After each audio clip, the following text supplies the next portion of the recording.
Hello guys, আপনারা দেখতে পাচ্ছেন আজকে আমাদের এই সুন্দরবনের যাত্রা শুরু হতে যাচ্ছে।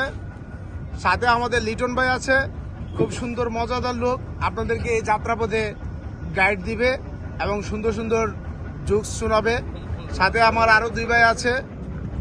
ইনশাল্লাহ আপনারা আমাদের জন্য দোয়া করবেন, আমরা যেন আমাদের যাত্রা শুভ হয়।